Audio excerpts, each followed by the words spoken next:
الشيطان الرجيم. بسم الله الرحمن الرحيم.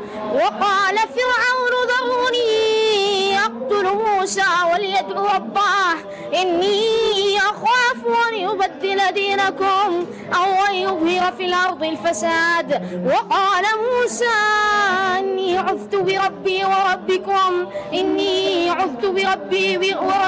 من كل متكبر لا يؤمن بيوم الحساب. وقال رجل مؤمن من آل فرعون يكتم إيمانه وتقتلون رجلا أن يقول ربي الله وقد جاءكم بالبينات من ربكم وإن يك كاذبا فعليه كذبه وإن يك صادقا يصبكم بعض الذي يوعدكم إن الله لا يهدي من هو مسرف كذاب.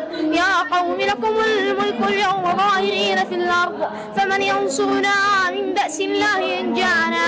قال فرعون لا أريكم إلا ما أرى ولا أهديكم إلا لسبيل الرشاد.